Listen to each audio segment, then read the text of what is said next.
Assalamualaikum warahmatullahi wabarakatuh. Perkenalkan, nama saya Safariti Akbar Faresi, kelas 12C. Pada kesempatan kali ini saya akan mempresentasikan tentang materi IHP. Yang pertama adalah tujuan IHMB. Tujuan IHMB yang pertama adalah untuk mengetahui kondisi sedia tegakan hutan secara berkala. Yang kedua, sebagai bahan penyusunan RKU PHHK dalam hutan alam atau RKU PHHK dalam hutan tanaman atau KPH 10 tahunan. Yang ketiga, sebagai bahan pemantauan kecenderungan kelestarian sediaan tegakan hutan di areal KPH dan atau IUPHK hutan alam atau IUPHK hutan tanaman. Waktu pelaksanaan IHMB dilaksanakan satu kali dalam setiap 10 tahun. Dan selanjutnya adalah perencanaan kegiatan IHMB. Pemegang IUPHK penyusun rencana kegiatan IHMB dilengkapi dengan peta areal kerja digital serta hasil cetak hard copy dari yang akan disurvei. Yang kedua adalah data penginderaan jauh resolusi spesial sedang 10 meter sampai 30 meter dengan umur perekaman data tidak lebih dari 2 tahun serta mempunyai kualitas citra yang baik dengan maksimum tutupan areal sebesar 5%. Yang C, peta dalam areal kerja, peta jalan, sungai, dan lokasi pemukiman atau perkampungan baik dalam bentuk digital maupun hasil cetak hard copy. Yang keempat adalah rencana bagian sampling dan bentuk plot contoh. 5. Rencana alat dan perlengkapan di lapangan. Yang keenam, tata waktu pelaksanaan. Yang 7, rencana penyediaan tenaga kerja dan organisasi. Yang 8, rancangan pengelolaan analisis data dan pelaporan hasil. Yang ke-9 adalah rencana iuran atau output. Yang kedua adalah penyampaian rencana kegiatan inventarisasi hutan kepada Direktur Jenderal Bina Produksi Kehutanan, direktur yang diserahkan tugas dan tanggung jawab di bidang penilaian dan pengesahan RKU PHK hutan alam atau RKU PHK hutan tanaman. Selanjutnya adalah langkah-langkah dalam IHMB.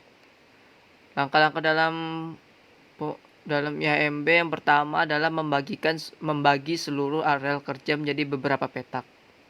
Yang kedua adalah membuat kelompok kerja. Masing-masing orang memiliki tugas yang telah ditentukan dan menyiapkan alat-alat di lapangan. Yang ketiga adalah tentukan masing-masing titik ikat di setiap petak. Biasanya titik ikat ini berupa tanda adanya simpang sungai. Yang keempat adalah buatlah plot contoh. Nanti pada slide selanjutnya akan saya bahas pembuatan plot contoh. Nah, yang kelima adalah buatlah subplot dengan ukuran yang telah ditentukan. Dan yang keenam adalah pengambilan data dan pemberian label pohon di setiap plot.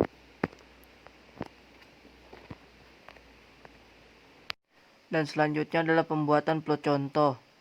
Tujuannya adalah untuk menghitung volume tegakan semua jenis spesies yang terdiri dari pohon-pohon dengan diameter setinggi dada, sama dengan atau lebih dari 10 cm. Yang B, bentuk dan ukuran plot contoh untuk pengamatan pohon pada hutan alam berbentuk 4 persegi panjang rektakular plot dan berukuran paling sedikit 0,25 hektar dengan lebar 20 meter dan panjang 125 meter. Di dalam plot contoh tersebut dibuat 4 subplot, yaitu subplot panjang berbentuk lingkaran dengan jari-jari 2,82 meter, subplot tiang berbentuk bujur sangkar berukuran 10 meter kali 10 meter, subplot pohon kecil berbentuk bujur sangkar berukuran 20 meter kali 20 meter, dan subplot pohon besar berbentuk 4 persegi panjang berukuran 20 meter kali 125 meter. C. Penentuan jumlah plot contoh.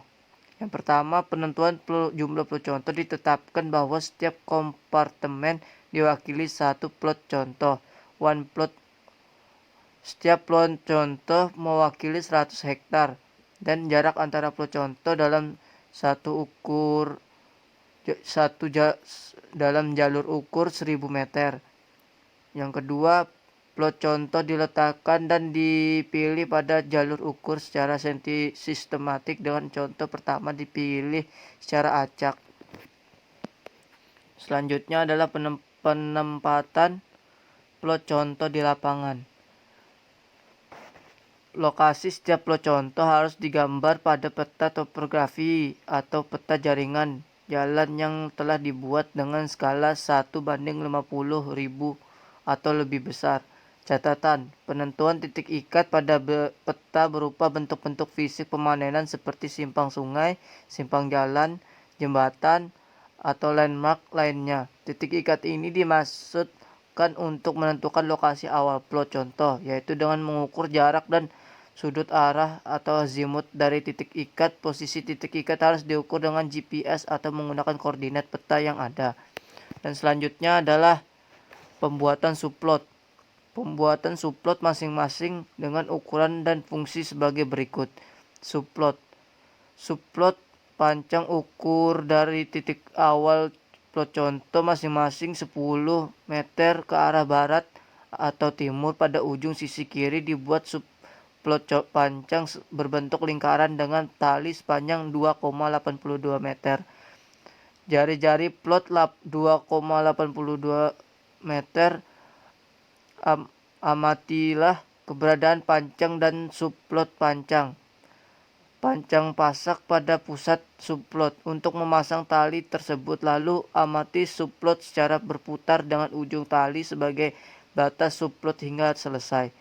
Yang B, subplot tiang. Dari titik awal plot contoh dibentuk subplot tiang berbentuk bujur sangkar berukuran 10x10 meter di sisi kiri jalur dengan bantuan tali sepanjang 10 meter, sepanjang 2 buah, dan kompas dari titik awal plot contoh. Tarik tali ke arah kiri tegak lurus 270 derajat dan searah jalur 0 derajat, lalu pasang patok. Yang C, subplot pohon kecil. Bentuk subplot bujur sangkar berukuran 20x20 sepanjang 10 meter sebelah barat dan 10 meter sebelah timur. Jalur kemudian 20 meter ke arah utara. Yang D, subplot pohon besar. Bentuk subplot persegi panjang berukuran 20x120 meter sebagai perpanjangan dari subplot pohon kecil ke arah utara. Dan selanjutnya, pengambilan data di lapangan. Apa saja yang diambil saat melakukan IHMB? Yang pertama adalah data pohon, jenis pohon, diameter, tinggi, volume, dan jumlah pohon pada suatu plot. Yang kedua adalah daerah topografi. Yang ketiga adalah koordinat pohon. Dan yang keempat memberikan tanda di setiap jalur agar mempermudah akses masuk maupun keluar hutan. Catatan, setelah mengambil data pohon, berikan label pohon agar mempermudah kegiatan selanjutnya. Demikian presentasi yang dapat saya sampaikan. Apabila ada kesalahan kata atau penjelasan saya yang kurang jelas, mohon dimaafkan. Saya akhiri, wabillahi taufiq wal hidayah. Wassalamualaikum warahmatullahi wabarakatuh.